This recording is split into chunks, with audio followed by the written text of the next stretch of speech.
All right, we got Finger 11 with us today. What's going on, guys? Hey, how are you? I'm doing great. I'm excited to talk to you guys. You guys got a crazy story, so I'm interested to find out how you went from maybe jamming in your garage to having millions and millions of streams on Spotify and all the other great stuff that you guys have done. So, how long have you guys known each other? Oh man, we've known each other since what, grade 7? Yeah, I'd say maybe even grade 6. So maybe when we were about 12 or 13, we've known each other for that long time. Nice. Like first acquainted on the playground kind of thing. Yeah, schoolyard rivals. And rivals that were found common ground in music, as cheeseball as that sounds. And then I don't know, we kind of just had enough ingredients to make music together. Yeah. So it sort of became, I don't know, in a way, a little bit addictive to be like, oh, we can do that for like, almost like juggling for 30 seconds. We could play 15 seconds of Rush and it sounds awesome. Yeah. So were you guys, maybe tell me a little bit about, how you got into music individually. Were you both kind of music fans growing up, or your parents music fans, or were you playing the piano or guitar, or how did it start? When did kind of your passion for music begin, maybe? I was fortunate enough to have an older brother who had friends come in and they would just listen to music, and I would kind of like, I think it was and I also listened to like AM radio as a kid, and I would like record all my favorite and just like jam my cassettes full of like as much Huey Lewis as I could. But nice. There was, I remember, I remember this song, If This Is It. I wrote those lyrics out as if that was a note I was writing to a fictional girlfriend. I don't know why I did that. I have no idea why I did it, but I did it. So I had an older brother that kind of, I would listen through the walls and whatever, but there was something about, there was something about like early prog rock that I think was my first kiss. It was, like I loved Genesis before I loved the Who and the Beatles. Like that all followed afterwards. But it's something that became like quickly important to me. I was like, oh, okay, I'm gonna buy a record player. I'm going to go down to the record store and spend as much money as I can every weekend. So I don't know. It just seemed like, when it's just the cliche thing where you find something, you find your passion, and then you just go spend all your money on it. That's what happened. Yeah. James, same kind of thing. Did you have an older brother or no? No, Scott's older brother, he's the bass player in the band. He had a similar of the fact that at a certain point in adolescence, his taste spilled over onto me as well. But before that, I had learned guitar as sort of a childhood talent or skill that I guess it was a little disassociated from like rock and roll or anything. I just was good at playing this thing as a kid. Yeah. And then it wasn't until like, I think Guns N' Roses and Justice for All, Metallica, like something switched on that sort of melded a past skill acquired into like, oh, that's what it's for. So, and then, like I say, when I met Scott, there was a lot of music involved in that connection. And then Sean, his brother, was just that little bit further ahead in like, I guess, musical wisdom. Yeah. Yeah. The older brothers, the older siblings, when you're in kind of like high school, middle school, they're always kind of like a source of inspiration. I feel like. I mean, my dad's record collection was massive in the very beginning of even like learning how to use the record player and looking at the artwork and all that stuff, the Beatles, Zeppelin, like super formative stuff. But as time goes on, it's hard to have those experiences again. Yeah, it's funny. My dad had a great stereo system. He had like a really sweet Bang & Olufsen setup that still looks futuristic to this day. And this is back in the 80s. And he maybe had 5 records. Like he didn't collect records. He just had a killer stereo. Yeah. But he did have the Boney M Christmas album, which is pretty good. Nice. So What what looked like 2001, like it was a smooth surface. That thing was awesome. It was awesome. I was never allowed to touch it, and it's still a problem for me to this day. You still haven't been able to touch it. That's what my record player was the same thing that I have now. It was sort of a forbidden territory. So to sneak in and put on Led Zeppelin 4 was like, there was risk involved. So there was like this added rock and roll thrill, but nice. Yeah, it's cool. I could see that. So what grade was it that you guys started kind of getting together and jamming? Must have been grade 7. It must have been when we were 13. Cool. We decided. Yeah. Do you think, Jay? Because the school they bought a drum kit, and James brought his guitar, and we stopped being schoolyard rivals. And I found out Jay could play guitar, and I was like, well, I want to learn to try to play drums. Got myself a drum kit. I didn't even have a stool. I used my bed as a drum stool for a while. It seemed pretty quick that you were able to play stuff on it. Like in my memory, it was like, oh, for someone who knew how to play drums. I think your memory is it's awfully convenient, Jay. I mean, I guess you're not the drummer, so. Yeah, dude. No, I did love it. I don't know. I mean, like we couldn't get that far into Moby Dick. Well, you can get exactly as far as the drum solo in Moby Dick, and then it's over for me. Yeah, that was a good one. Or like the little really complicated guitar solo parts were like, oh well, it's like this, and then let's keep going. So was this, this, I mean, it sounds like it was the beginning of Finger 11. Yeah. I mean, like Scott was sort of the linchpin of jamming with Rick, who was going to end up being the other part of the band. So it was definitely the beginning of it, but it wasn't, I suppose, until it all mixed together that it became what it was going to be.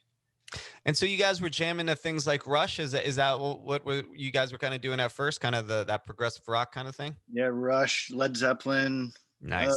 I guess that was sort of really the wheelhouse, and then we were limited, but we were ambitious at the same time. Yeah. So at what point? A lot of repetition. At what point? So you guys keep jamming through high school. You start playing like some shows, some parties, some events. Yeah, like the year-end assembly at Scott and Rick's high school. Nice. Kind of the baptism of well, it wasn't called Finger 11 at the time, but that was really it. The first time we all played as like a group, as it was going to be. That's cool. Well, I think we played. Yeah, we played. What was it? Sunshine of Your Love and maybe Heartbreaker, was it? Yeah. Zeppelin's. No, that was basically that was the previous year. We had played with teachers. The teacher sang, and one of them played guitar, and you played drums. And then the year later, it was like us with Rick and our original drummer and Sean. Okay, so that is true. I think we did formation. Give It Away. We might have done Give It Away and Come Together. Like the nice. The original covers we had. There was a little stable of songs that we were good at the time. Chili Peppers, Give It Away. Yeah. Very fun. It was like an addictive experience. Like it was just really, like it went off like it felt like a concert. It was really awesome. Yeah, I mean, if it's one of those year-end things. Was that in front of kind of the entire senior or junior class or whatever it might have been? Yeah, and it's pretty. Like I didn't go to that school, so there was a sort of like I don't know, there was something exotic about it as well. It was like, oh, these are all like most of them strangers. Yeah. So after high school, I mean, it sounds like you guys kind of were already getting your act together in high school. You know, you were good enough, at least to play in front of this high school crowd a couple times. They had you back, you know, so it didn't go horribly the first time. That's right. So I imagine you guys, you know, are. I feel like that'd be kind of cool to be in a band and that's played in front of the entire school or the entire class a couple times. No? Yeah, it definitely was. Like that was kind of part of the sort of, I guess that was a little bit of the addictive element of it. Was like, oh, there's going to be something to do this weekend, and it's going to involve us getting up there and doing it, and then there's going to be a party after. Like, oh, it was built in everything. At least in my mind. Yeah. I suppose I wasn't the most social, outgoing person outside of that, so it unlocked a big thing for me. That's for sure. Right.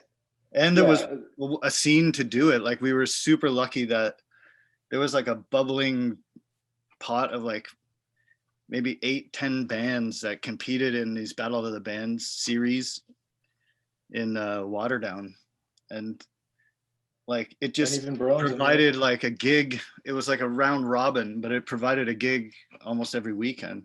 So we got to get good. Didn't matter. It didn't matter what kind of music you played. There were just 8 bands playing that afternoon, and you would just play to these kids. And you know, I guess before the clubs opened for the evening, but you could be in a folk band, you could be in a metal band, and you could be in what we were in. It was so that sense of community was very important. I didn't realize how important it was because it doesn't exist anymore. Like alternativeness was sort of emerging in kids. Like it was sort of being more embraced to like be wearing a furry backpack all day and having weird colored hair. And it like, I don't know, it was all happening at the same time. It was really awesome. And we were lucky to like have had practice at it by the time it came where there was an audience of industry or anyone who might have mattered to the career. We already had to got to get good at or all right at playing concerts. Yeah, so you guys were doing these Battle of the Band type shows pretty regularly, and yeah, I feel like that even more so than a regular show might get you into good fighting shape because you kind of have a competitive feeling as you're doing these shows, so you're trying to be extra sharp, maybe. Yeah, you know, I think one time we got to the finals and we got really ambitious about a couple of songs. Like, you know what? Let's add 3 new songs this week. And but before the competition, we had worked out with the other band who were really good friends. Is like, you know what? Whoever wins first and second, let's just split the big pot. It doesn't matter. And like, thank God we did, because those new songs just weren't as good as the other ones. So we probably might have not won. Right. So you get so you're getting a little sharp, and then do you start playing you know, maybe I'm imagining right out, you know, out of high school you continue playing and then maybe start doing some more kind of more serious venues? Yeah. I don't know if we jumped into really serious venues more than we said, okay, we can do a bunch of these covers, but what about like, let's go into the originals thing. Like, let's see what we can figure out. And we somehow got wind of a guy that had a studio in Waterdown that was interested in recording us. He might have come out to one of our gigs in like O'Toole's or something. I kind of can't remember where we got a hold of. No, the O'Toole's part is after that. Is it after that? Jesus Christ. Because like, are you talking about Glenn Langton? I am talking about Glenn Langton. Yeah. Because we had done a batch of covers, recorded them. And then, like Scott says, we had sort of written some songs that we felt like, hey, man, these are cool too. We should go back to the studio and do these instead of covers. And so, yeah, there is a really cool old demo tape out there of that stuff. But then in the pursuits of all that, we went to a jam night at O'Toole's, like a family restaurant roadhouse thing. And a guy who owned a studio and was working with like this British producer just happened to be there having beer and saw this weird like rock band show up to do a set of originals in the middle of a chicken wing restaurant. And then they approached us to like come and record some stuff, and those recordings ended up winning us a radio station contest. Wow. Which got us in front of record label people, and all of a sudden it was like a career happening. I mean, that's like a abridged version of it, but it was kind of movie like in its snowball effect from like a chicken wing restaurant. Yeah, it really sounds like it was you know, a turning point, because I talk to a lot of artists, and a lot of times, you know, I'll ask them, you know, was there a, you know, a turning point? And a lot of times the answer is, well, you know, there was a lot of baby steps, and which, you know, I'm sure there were multiple steps to get where you guys got, but that sounds like it was kind of a right person saw you at a restaurant, and then you recorded the right kind of music to win this this radio station contest. So what was it? It was like local bands submit your best song or whatever kind of thing. Exactly. Yep. Yeah.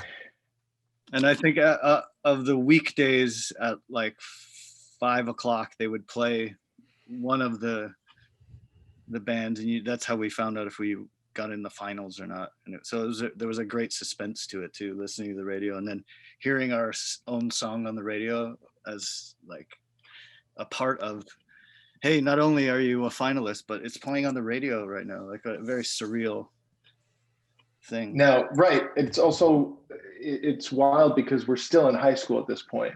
Okay, we wow. win the radio contest and we get drunk on ouzo that night. Yep. And I remember going into school the next day and feeling great. And then, you know, I was like, all right, well then this is the trajectory. This is what we need to do. The university and college is not for me. This is, we just got to go take over the world with the band. Clearly, that's what we're supposed to do. Right. And, you know, it's so much, you know, it's kind of amazing how things actually worked out. Yeah, it sounds amazing. So did this this person who saw you at the Roadhouse restaurant, did he ever tell you what in particularly he liked about you? What interested him enough to be like, hey, let's go record some music to this random band that he just met? Oh, I don't know if I remember any. Like, I think he was just interested in it, that it's possible unique. I don't know. Yeah, I think he was, well, he's a musician himself, and I think he thought we were a decent band, you know, or at least saw potential. Gosh, I don't even. Yeah, I mean, maybe you're right, Jay. Maybe it was important. We should have asked him. Yeah, never asked why. Like I'm assuming the common denominator is like he maybe thought it would be successful, so he could make some money off it. But yeah, did not to be totally mercenary about it. No, like, yeah, it makes sense. He thought you guys had something. I remember. He just thought it was so good looking. I think that was it. I think that's what it was. That's what it was. Did does that song still exist? Did that go on to be a Finger 11 song, or is that kind of just in an old demo, bin somewhere? It was a Rainbow Butt Monkey song. Is that what you guys were called back then? Yes. Oh yeah. That was like our first successful project. We got signed on that. Man, yeah. There's a full record called Rainbow Butt Monkeys. Well, it's called Letters from Chutney, and it was like a big successful Canadian thing that exists. So I mean, and that song that was the demo. That was I think that ended up being like a top 10 song in Canada at the time when it came out. Wow. Okay. But it was like just the beginning, and like we said, we had started kind of young, so it was like it was all happening rather fast, and then all of a sudden there was a record and a record deal all that came fairly hand in hand with the winning of that competition. So all of a sudden we were the Rainbow Butt Monkeys. We had to put a record up, and we were on tour, and we will always be the Rainbow Butt Monkeys. Come on, who's kidding who?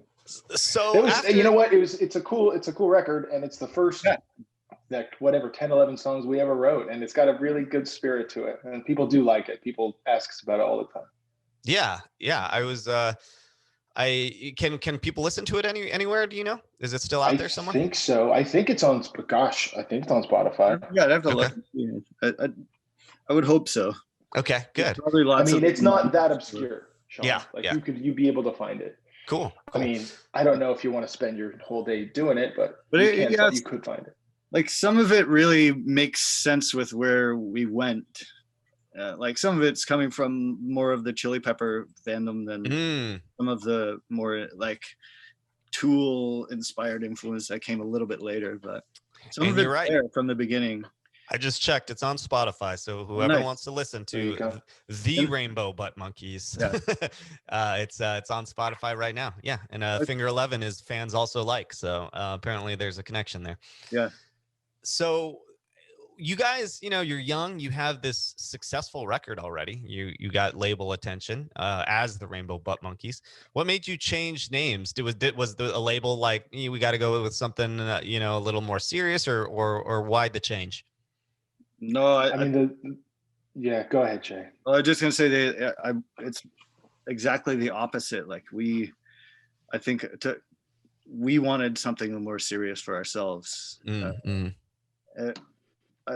I think a lot of it just at the, I don't know, angst driven. The music was getting darker, and I think maybe we wanted to signify that. And I think working with Arnold, it hadn't dawned how intensely you could get into the music and making the record. And it seemed after all that sort of precision to call it the Rainbow Butt Monkeys is like, no, this is, I don't know, it's more serious than that. I think at least that's where my head was at. I don't know. Right. Yeah. What do you think, Scott?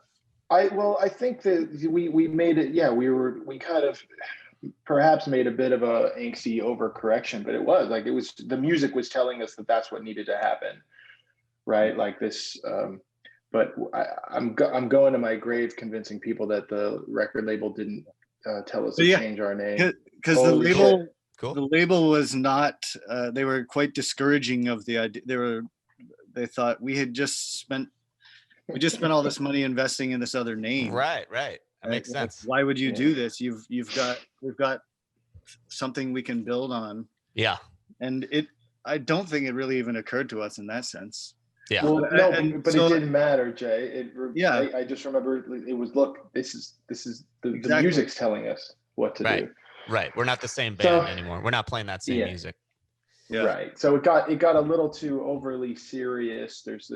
But I guess when you're a young band like that, everything you do is like important, or it feels important, and it's the most important thing in the world. And it definitely, we had conviction behind the music, so we're like, hey, we need to inform everybody that this is different. Yeah. So we just simply couldn't be the Butt Monkeys anymore. Sure. And so that was the reason behind the whole sort of name change. But there was only like one. I think we swapped out a drummer, but it was we're all the same dudes in the band. And so you put out this album by Finger 11, and it gets some traction, but it doesn't really explode right away, right? Correct. Boy, that's true. So how did that happen? So you put out a record, and you got some label support, so it did okay. But what do you think was the special ingredient that made it go a little bit bigger in the United States? The release of Tip was like mixed in with a bunch of like label wheelings and dealings that were going on with people who were running it, and I think new people who were mixing in, and I think there was definitely a little bit of like, I think on that side of things it wasn't getting what it would have got the year prior with the same team. So then it just got like shoved way to the side because it was not what they had invested in, which was the Rainbow Butt Monkeys, was like a funky fun thing. Right. And it was also suddenly like by that time's terms, the radio, it was really dark and heavy for what they were hoping to achieve at the radio. And so it was sort of a double whammy of like reasons they could go, well, we're not going to work it as much, or I mean, they had it was, I mean, I don't know if this is too much detail. We had meetings where he said, don't worry, we're not going to drop you. It's just going through transitions. And I think like 2 days later, we got a letter saying like, we're dropping you. So it was just not fated to be, but what was fated was right after that, we met Wind Up Records, which was fronted by this eccentric billionaire, Alan Meltzer, and his amazing, crazy wife that like fell in love with the band. And really, that's when our whole career like blossomed a whole other bigger way. So it lucked out that record, we got to make it however we wanted to. And then when it came out, it was just kind of set free that we could find another home for it. Yeah. I mean, Wind Up Records loved us so much that we basically didn't achieve like quote unquote success for 3 records. But they supported us so much that, I mean, that story is just crazy. It doesn't happen anymore. You don't get 3 chances. I mean, you barely get one anymore, like as far as young, for young bands. So that was great. I mean, so our very first like big song comes in the 3rd record. I don't know if I'm skipping ahead too much, but no, yeah, I think you're right that it goes into high gear a little bit after we met the Meltzers. And I think it's great because you guys got to, make the record you wanted, and it may be a testament to you maybe having your finger on the pulse a little bit better. You guys were probably younger. You're actually musicians who have to play this music, and you chose something that you felt more like what you wanted to play at that moment. And if you look at the timeline, Chili Peppers, as much as I love them, they're kind of their own thing, but your type of music that you started playing started to become more of a thing right around that, probably right around that time, maybe that 3rd record, when maybe pop culture kind of caught up with you guys a little bit. Converging lines. Yeah. I mean, at the time we couldn't have been bigger music fans. So we must have been the product of the times just as much as, as much as you want to be ahead of the trend, if you love what's coming out, you're going to be affected by it as well. So I think at that time, like we were just souped in it in the best way possible of like music fandom and having a way to work it into the sound of the band. Like, I guess because we had broken that funky necessity of what the Butt Monkeys was, it was like, okay, it can be mellow, it can be loud, it can be aggressive, but it seemed kind of, I don't know, the sky's the limit. Right. So what was that first single that really exploded for you guys?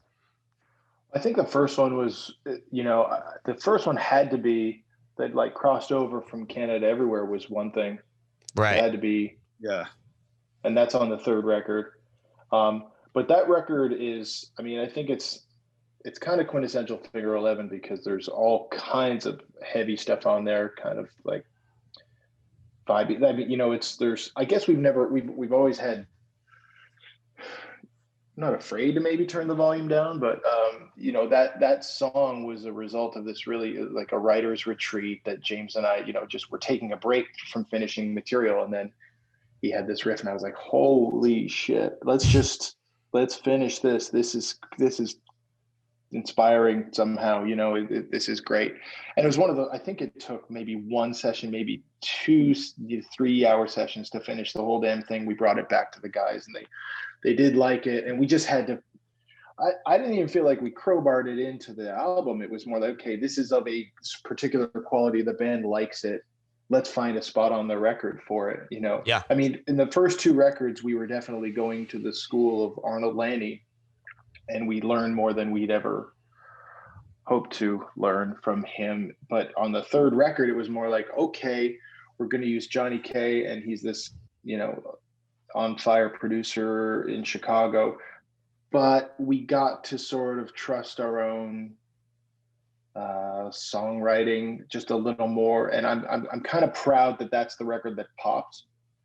And that song specifically is a little bit out of the Finger Eleven wheelhouse. I realize that, but it opened up the whole world to us. So I'll be forever grateful for it. And I mean, it's a song that I came by honestly. It wasn't the result of this like cynical boardroom meeting. And I hope you can hear that. I hate when the songs like that they're born of some sort of a calculated thing and it works. It makes me fucking crazy because I feel like I'd love to be able to do that. I don't have the skill to make it up. Sure. Yeah. But you know, it's like take it or leave it. There was the fact that record and that song had success. I'm very proud of, and the band can stand behind it. Yeah, I totally hear that, and yeah, I don't think. I think it does come through on that track, and you know, I think a lot of bands have had success doing that, and it wasn't, you know, part of a formula or whatever. You know, I think you guys were talking about Led Zeppelin. They had you know, they were a hard rock band, and I think they gained some wider appeal from some of their softer songs, and some of their softer songs are some of their most rad songs. So, you know.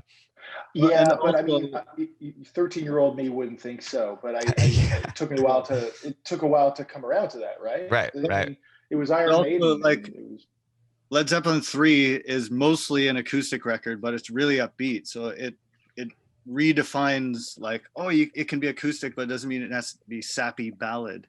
Right. Yeah. Totally. One thing, even though it is a slower thing, the ambition was sort of.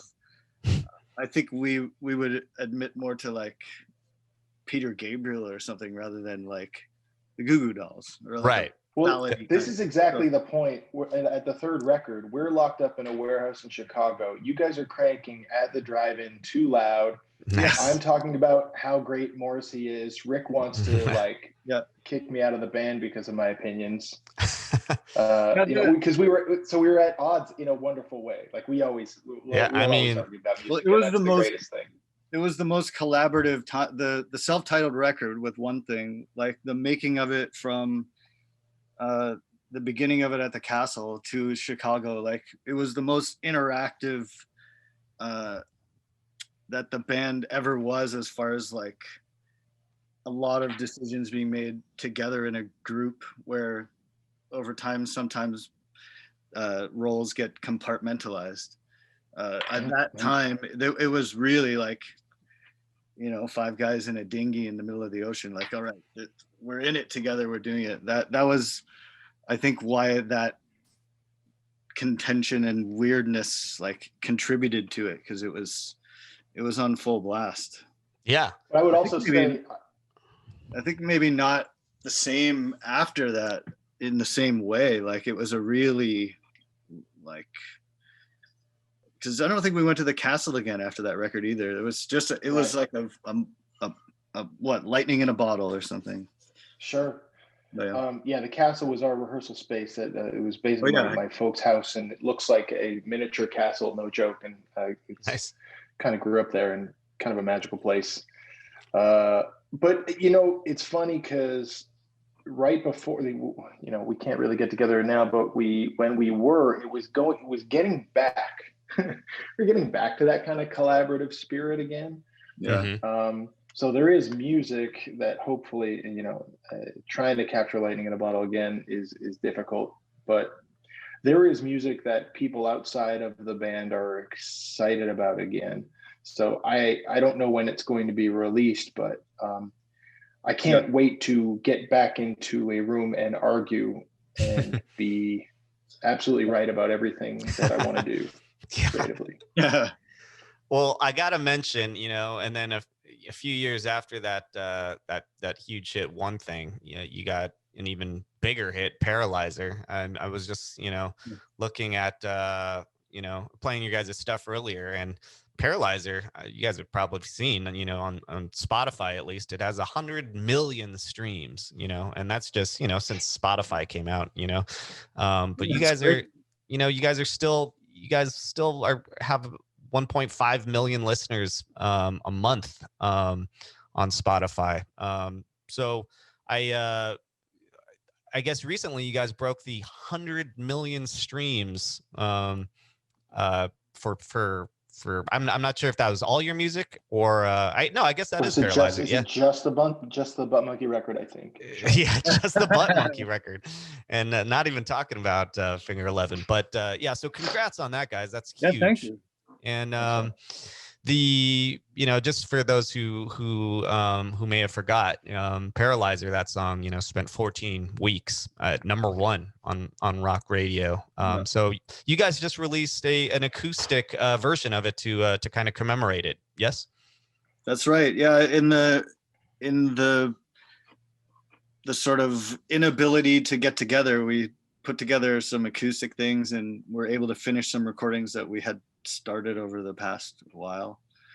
And Paralyzer just happened to have like crossed this strange new threshold. So I was like, oh, let's just put this out. We're itching to get back to playing concerts and doing it for real. So in the meantime, like, okay, let's commemorate this and put something out that's, you know, it feels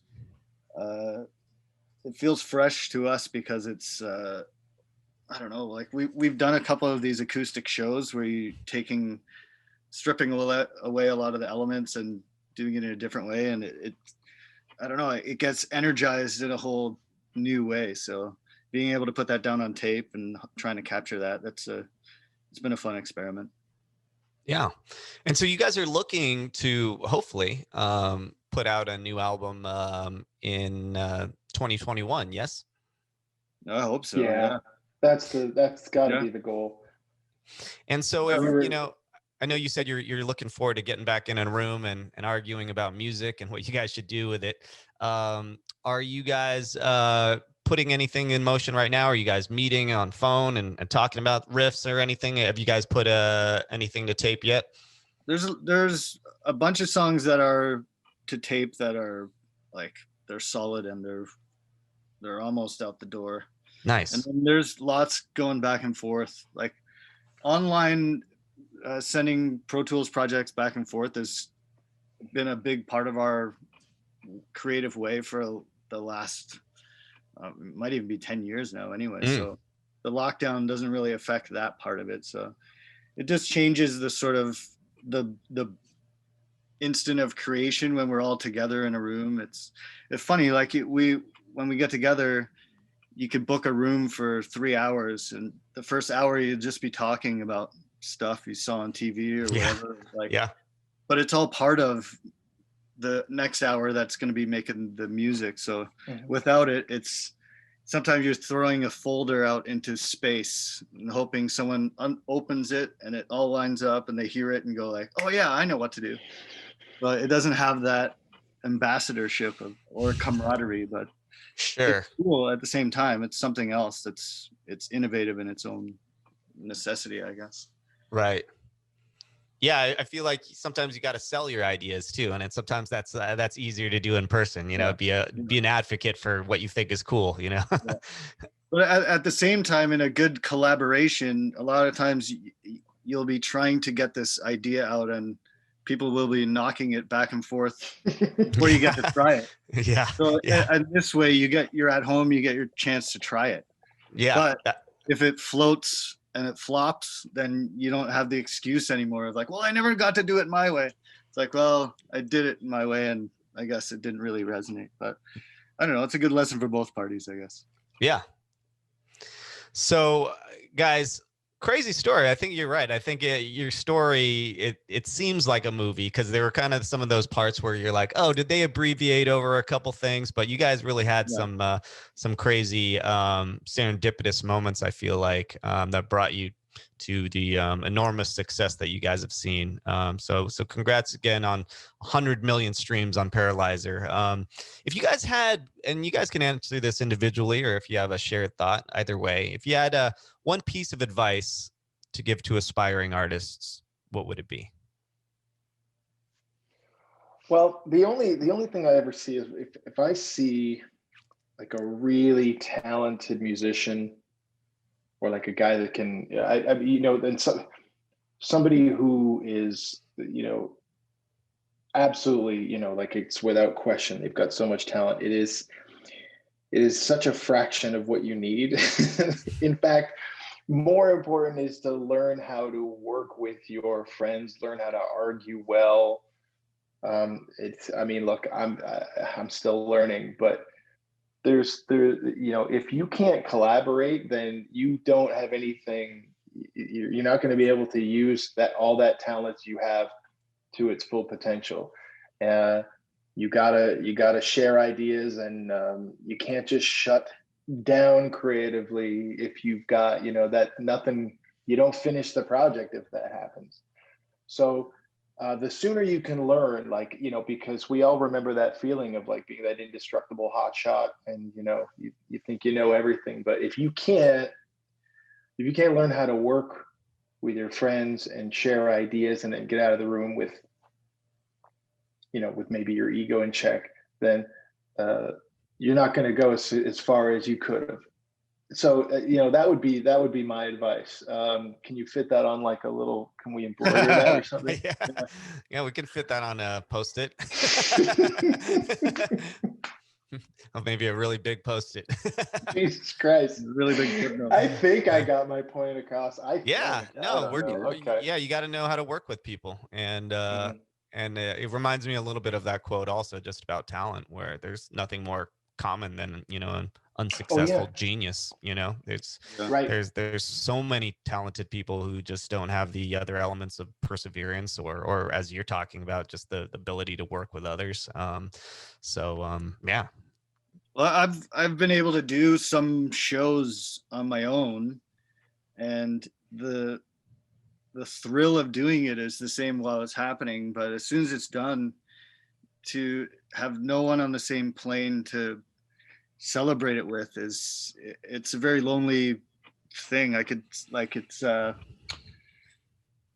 see how a solo artist, or some part that's not part of a family, a team, like it's distancing, because the thrill of it, if it's all focused on you, is really unique. But when you walk off stage with that, no one else can share it with you, so it's alienating. But I think we're all old enough now to understand how lucky we've been to be in a band. Yeah. So sounds like it. I should be like crocheting that on something. Yeah. So that reminds me of that. Have you guys seen that movie Into the Wild? I guess it was a book too. Yeah. It was really quote? Really great. It was. What's that quote at the end? Oh boy. Basically, like it's all about you could have the best life in the world, but if you have no one to spend it with, it's almost it's about sharing that experience that makes it great. Yeah. Yeah. Oh, what a gut punch, man. There's that fine line that you're trying to get, which is like the solitude enough to appreciate like the sort of higher sense, but then not so far away that you can't directly share it with someone. Otherwise, it's kind of meaningless. Otherwise, we'd all be monks if the interaction wasn't so important. We could all go live in caves by ourselves. Yeah. Well, it's awesome. I think both of your messages are about, relationships and kind of the community that you have around you when you're doing this. So I think that's sounds like you guys are in a good place. So sorry, I know you want to wrap up, but but to expand on if you have an idea and it's very precious to you, and it's precious that it maintains what it is, and then when it gets scrabbled over by a group of people, you have to remember, no, this isn't a group of people. This is your friends who respect your idea and want to help that outcome. And sometimes it's much bigger and better than like you're like, no, don't touch it, I want it to be this, and then it ends up being this. It's hard to argue, like, shit, okay, yeah. Bringing it backward.